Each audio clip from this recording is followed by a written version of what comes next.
La troisième partie de cette table ronde qui consiste au point concret pour développer l'activité enfant en magasin. Donc on va justement aborder cette question du nombre de montures. Mais d'abord, déjà, alors c'est un opticien qui nous a posé cette question très pertinente. Jusqu'à quel âge peut-on parler de vente enfant? Est-ce que c'est 12 ans? Est-ce que c'est 16 ans? Est-ce que c'est 18 ans? Annie Rodriguez, pour vous, chez Essilor France, l'enfant, c'est jusqu'à quel âge? Alors on peut voir il peut y avoir deux réponses. La réponse de la monture spécifiquement dédiée à l'enfant, à partir de quand cet enfant n'est plus un petit adulte, on va dire. Et là, je pense que ça doit être aux environs de 12-13 ans. Et puis après, il y a le côté sécurité sociale et aussi ophtalmologie et santé. Et là, on est plutôt sur le 16 ans, je pense. Sur du 16 ans, parce que les remboursements enfants, c'est jusqu'à 16 ans. Oui. Et sauf, Dieu merci, les cas particuliers de grande anisommétropie ou d'intolérances plus éloignées. D'accord. Et votre offre de verre enfant, donc vous la préconisez jusqu'à l'âge de 12 ans, c'est ça? Notre offre de verre enfant, on la préconise tout âge confondu, puisque déjà il faut partir du principe que le verre doit être résistant au choc. Et un 10 ans est très turbulent, mais un 18 ans en skate, il peut casser son verre sur le bord du trottoir. Vous voyez, donc c'est déjà anti-choc. Même à 25 ans. Peut-être pire à 25 ans, parce qu'il sera en mobilette ou en scooter à cet âge-là. Donc non, on est. Je veux dire. C'est le diamètre ensuite qui va changer en effet, mais les préconisations, comme je le disais tout à l'heure, anti-choc, anti-UV, minceur, légèreté, et ça, qu'il soit tout petit ou qu'il ait 18 ans, et puis même l'adulte. Exactement. Alors évidemment, pour développer l'activité enfant en magasin, en tout cas, est un référent, un opticien référent enfant, il y a quelques fondamentaux à respecter. Donc, docteur Couder, vous, en tant qu'ophtalmologiste spécialisé en pédiatrie, qu'est-ce que vous attendez d'un opticien qui équipe un de vos patients? Alors, ils ont tous déjà dit tout ce que j'attendais d'eux au niveau technique. Ah, ils sont bien. Ils sont parfaits. Mais ceux qui sont moins compétents et moins... Tout ce que j'attends, c'est un dialogue. C'est un dialogue. C'est un dialogue. Parce que souvent, ils ne sont pas au courant. Donc, on leur explique ce qu'on attend d'eux. Pourquoi c'est important une lunette pour un petit enfant? L'exemple que je reprenais tout à l'heure, un plus 0,50, un opticien qui n'est pas habitué à l'enfant veut dire c'est plus 0,50, il n'y a pas besoin. Or, nous, on a besoin que les verres soient portés tout le temps. Donc, il faut expliquer. Il faut que la consultation explique aux parents et que ensuite l'opticien ait la même approche et le même discours pour que l'enfant porte les lunettes. Donc, il faut bien qu'il y ait un moment ou un autre un dialogue. C'est dans ce sens-là que c'était extraordinaire quand on avait nos réunions parce que parfois ça passe par l'orthoptiste. Il faut bien sûr un dialogue pour résoudre ces problèmes-là. Et en termes de compétences, est-ce que vous avez déjà été confronté à des opticiens qui étaient visiblement incompétents? Totalement. D'accord. Totalement. Oh, Il y en a même qui m'expliquaient mon métier. Je me souviens d'une surcorrection de plus 3. Il y en a un qui m'a téléphoné en disant vous avez rien compris, il voit rien votre patient. J'ai dit vous n'avez qu'à lire la surcorrection. Ah oui, totalement. Mais moi pour ça autant je suis extrêmement gentille, autant j'étais très précise. Eh ben vous changez d'opticien. Là, pardon de dire ça, mais voilà, il y a des opticiens spécialisés, il y en a qui s'intéresse pas du tout à l'enfant. Non, c'est pas possible. C'est tout ce que vous avez dit au départ est vrai. Pour faire de bonnes prescriptions enfants, il faut s'intéresser à l'enfant. Voilà, donc d'où l'intérêt d'avoir des opticiens référents, qui développent vraiment cette activité-là de manière professionnelle. Et qui eux-mêmes savent dialoguer, c'est-à-dire que rechercher, parce que c'est pas chaque profession dit moi je sais tout, toi tu sais rien. Non, on est dépendants les uns des autres. Comme on l'a dit tout à l'heure, une lunette mal appliquée, mon traitement vaut rien. Mon traitement et le verre ne vaudra rien non plus si la monture n'est pas adaptée. Voilà. Donc je ne vaux rien sans. Donc c'est une association qui doit être prégnante. Alors Geoffroy, justement, vous avez développé le service OptiKid chez Luz-Optique pour qu'il n'y ait plus d'opticiens qui disent ils sont nuls. C'est ça. Qu'il n'y ait plus d'ophtalmologistes qui disent ils sont nuls. Pardon, qui disent ils sont nuls. Voilà. Alors, j'allais dire en plaisantant, en préambule, effectivement, notre objectif de base, c'est de faire en sorte que les ophtalmologistes soient contents de la prestation qui est délivrée par l'opticien. Docteur Couder, tout à l'heure, effectivement, vous m'avez repris, vous aviez tout à fait raison. OptiKid n'a pas 6 ans, OptiKid a près de 20 ans, environ 20 ans, je n'ai plus la date précise en tête, c'est pas grave. OptiKid, à l'origine, c'est pas Luz, OptiKid, à l'origine, c'est 2 opticiennes passionnées des enfants, on peut citer leur nom d'ailleurs, c'est Aline Gabrasny et Nathalie Haïdan, effectivement, qui avait créé un magasin sur Paris, un magasin qui était entièrement dédié à l'enfant. Donc je pense que vous les connaissez très bien, effectivement. Je peux même vous raconter la genèse parce qu'elle est amusante. Quand elles ont commencé à vouloir faire de la lunette enfant, elles sont venues me voir parce que quelqu'un leur avait dit que je faisais de l'ophtalmo enfant. Donc elles sont arrivées dans mon cabinet et je leur ai dit, comme je dis tout à l'heure, alors maintenant mes petites cocottes, si vous faites comme ça, ça marche. Sinon, au revoir. Mais elles ont été extraordinaires parce qu'elles ont pigé tout de suite.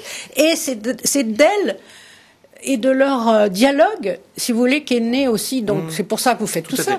Parce qu'en fait, je n'hésitais pas à prendre mon téléphone. Non, celle-là, ça va pas du tout. Vous retournez avec beaucoup de gentillesse, avec bien sûr beaucoup de raison.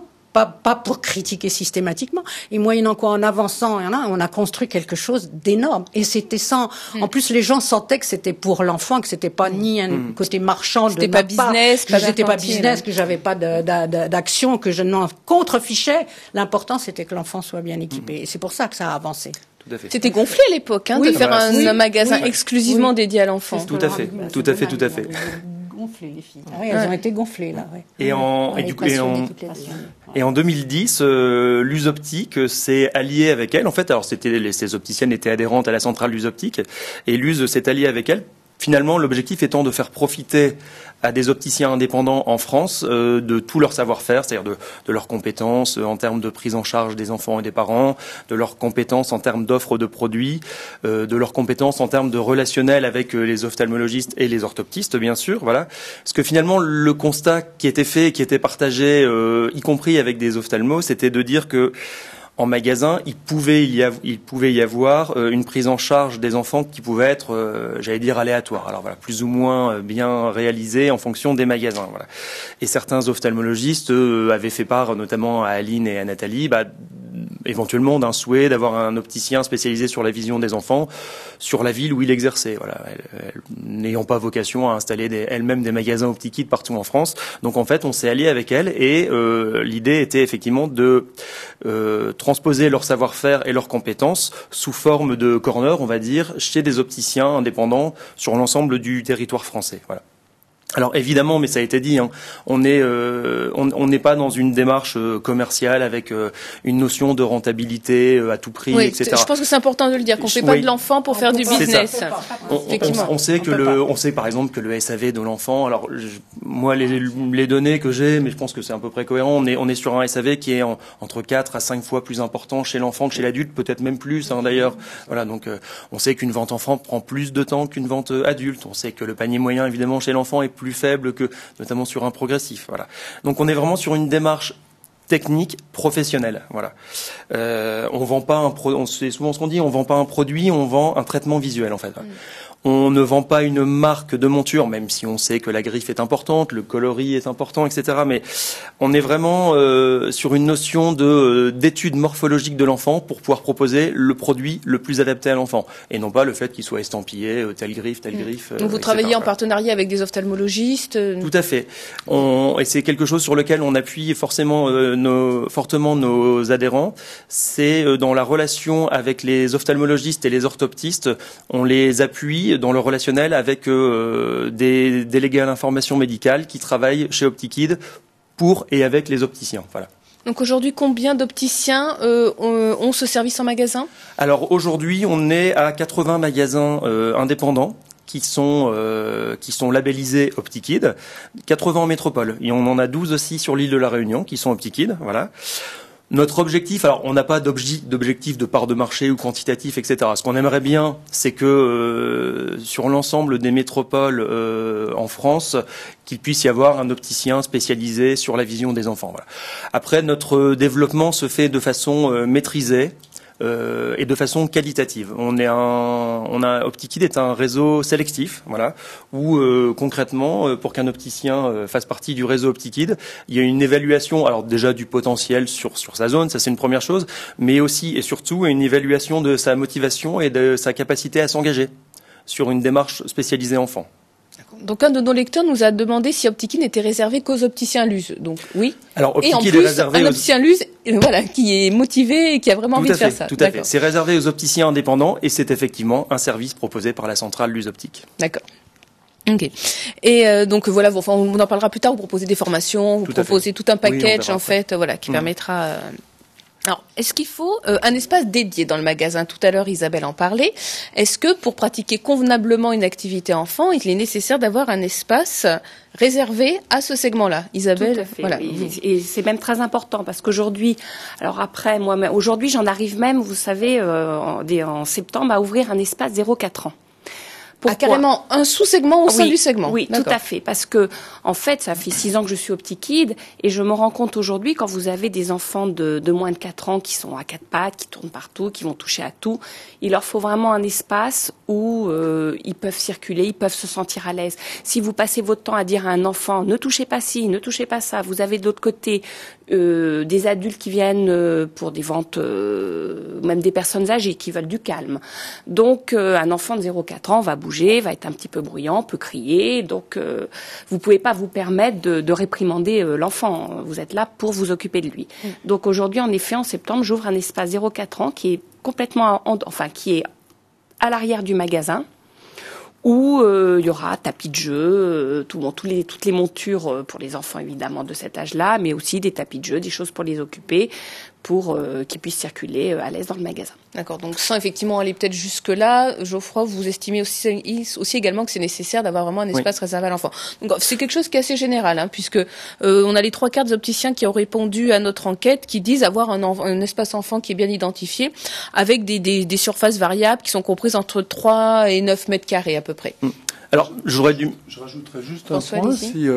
Même si ça ne représente que 7 ou 8% du chiffre d'affaires d'un opticien, il consacrait quelques vitrines aussi. Donc, oui, effectivement, il n'y a pas que l'espace. Ça permet de créer du trafic et de faire rentrer la famille. Donc voilà, vitrine avec les éléments de PLV que les fournisseurs peuvent donner. Les petits cadeaux, Opal a été à sa création le premier, je crois toujours le seul, peut-être, à offrir un cadeau de la marque avec chaque lunette pour dédramatiser un peu donc cet acte d'achat de lunettes, surtout quand c'est la première fois.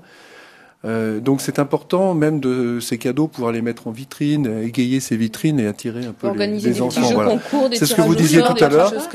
C'était vous les Barbapapas? Non. Les Barbapapas, c'était génial. Oui, et en fait, en plus, ça correspond à ce que vous disiez tout à l'heure, faire jouer l'enfant donc avant de s'en occuper. Donc dans l'espace enfant, avoir aussi des jeux, des puzzles. Voilà, donc c'est pas que des lunettes, c'est pas que un facing avec des montures, c'est vraiment un univers qui est dédié. Les jeux électroniques. Non, mais les jeux de l'espèce de télé, là, enfin, les jeux comme ça. Oui, après, vous avez des bords. Je vois, moi, qui suis une grand-mère, mes petits-enfants, quand ils arrivent, la première chose qu'ils font, ils disent, c'est là! Allez, ils retournent là, et pendant 3 minutes, ils vont jouer, et après, on peut s'occuper d'eux au niveau technique. Tout à fait. Il y a tout un ensemble. Et c'est vrai qu'au-delà moi je parlerai pas tant de surface minimum parce que ça veut pas dire grand-chose à mon sens. Après c'est vrai quand on fait un espace dédié aux 0-4 ans, puis pour les plus grands, là ça nécessite quand même une superficie assez importante. Ce qui est hyper important au-delà effectivement d'une surface. Alors effectivement, si on fait ça sur un linéaire et puis il y a aucun endroit pour s'installer, etc. C'est vrai que c'est pas du tout l'idéal. Ce qui est important avant tout, c'est d'avoir une zone réservée dédié aux enfants, où ils se sentent à l'aise, une zone qui soit un petit peu leur univers finalement. Ouais. Et si c'est une zone effectivement qui est un petit peu en retrait, on va dire, ça peut permettre aussi à des parents de se sentir tranquillisés, d'être un petit peu déstressés.